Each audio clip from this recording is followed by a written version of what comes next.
You ever wake up thinking it's just going to be a normal Saturday? Coffee on the porch, the sun coming up over the pines, your cabin so quiet you can hear your own thoughts. And then by sundown, you're basically starring in your own episode of Dateline. Except nobody warned you to put on real pants?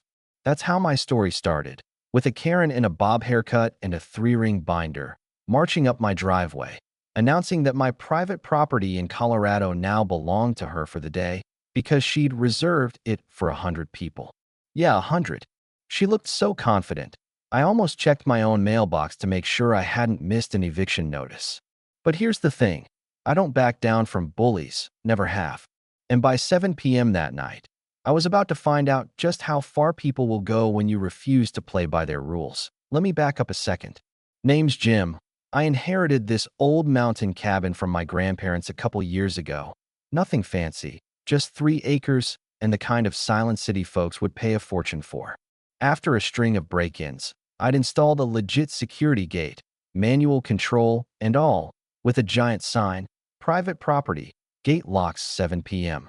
It wasn't paranoia, just protecting my equipment and my peace. The cabin's my one sanctuary, or it was, until this HOA saga started. It all kicked off with a phone call. No greeting, just, Jim Torres. This is Melissa Hawthorne, HOA president. Your cabin's reserved tomorrow from 2 to 10 p.m. for our community appreciation event. Don't try to cancel. We have 100 confirmed, $85 a head, and the 1985 covenant grants us access. Then she hangs up on me, just like that. I'm thinking, is this lady for real? Did some HOA president I've never met just tell me my own house was double booked like a budget motel? Not 2 minutes later, she's on my porch, binder in hand, hairstyled like she's auditioning for a reality show. She flips open laminated pages, jabbing at Section 3.2b, Community Recreational Access During Large Gatherings. The wording is vague, more like lawyer speak than law.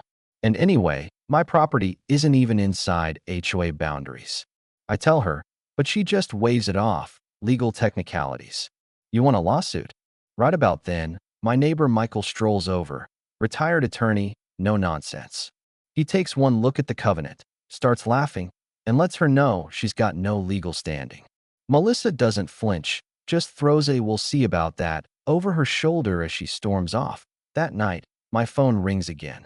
This time it's Linda, another neighbor, whispering like she's calling from inside a spy movie. She's terrified. Jim, Melissa's been posting online about a mountain resort experience at your address. She's already collected almost $9,000. She has ways of making people comply. Maybe just let her have this one. I could hear the fear in Linda's voice, and it stuck with me. Michael, bless him, tells me to document everything. Let them come, film it all, expose her. When the guests see you've got no spa, no amenities, her scam will fall apart. Sounded reasonable, so I set up my phone, reviewed my security system, and braced for what I thought would be a simple gotcha moment. But Saturday rolls around and my driveway fills up like a circus. Actual charter buses roll up, families spill out with fancy coolers, brand new hiking boots, expecting some luxury retreat.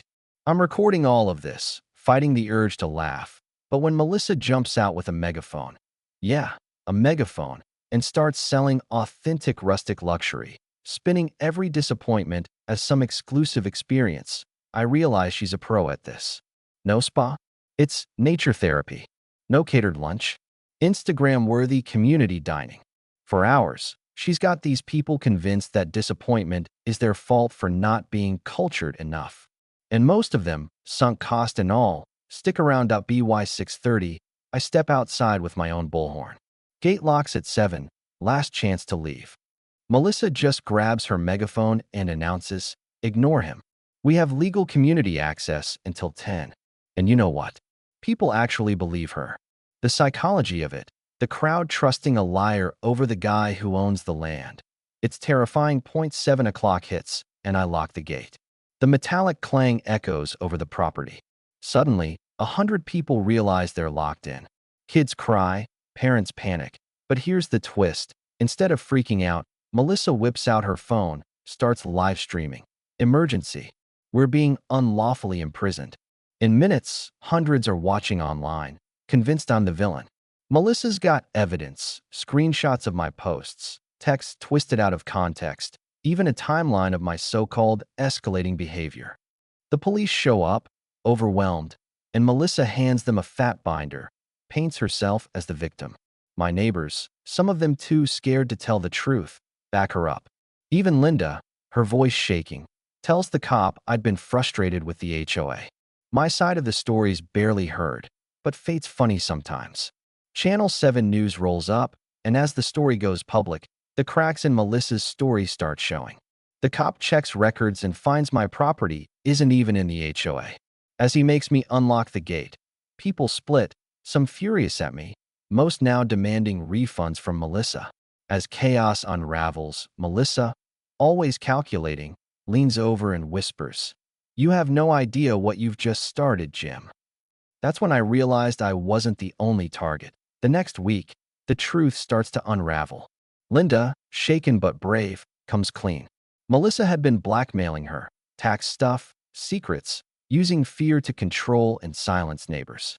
Turns out, she'd done this before, a pattern of bullying families, creating fake disputes, driving them out so properties could be scooped up by shady developers. Michael and I dig deeper, find court records, shell companies, all pointing to a scheme much bigger than one HOA event. Then comes the twist. A reporter from Denver uncovers Melissa as a clearing agent for an organized fraud ring, driving down property values for development. Linda's recordings become the smoking gun, threats, manipulations, even conversations with her criminal partners about targeting my place. Federal agents swoop in. Melissa's arrested live at an emergency HOA meeting where, one by one, families stand up and expose her. Linda, now elected interim president, finally breaks the cycle that Melissa's criminal empire falls apart. The FBI finds files on dozens of families, millions in fraud, a plan to turn our quiet valley into a casino. She pleads guilty, gets serious time, and her developer partners go down with her. The media goes wild. Our little community becomes a symbol of fighting back. And me? I use my settlement money to set up a legal fund for other victims. The best part? A year later, our Truth and Transparency Festival draws hundreds, with food trucks, music, and actual neighbors laughing together. Even Melissa is there, sort of picking up trash in an orange jumpsuit as part of her work release, while the rest of us celebrate what real community looks like. So yeah, you want to know what happens when you stand up to a bully? Sometimes, you save more than just your cabin. You save your whole neighborhood. Sometimes, the real solution isn't security gates or lawyers, but neighbors willing to fight for each other. Melissa wanted to break us with fear. Instead, she taught us to stand together. And let me tell you, seeing her picking up litter while we grill burgers, that's a kind of karma you just can't buy. What about you? Ever tangled with an HOA or a bully who thought they could take what's yours? Where do you draw the line between defending your rights and protecting your community? Drop your thoughts below. Let's hear what justice means to you. Because if this story proved anything, it's that sometimes the smallest stand can change everything.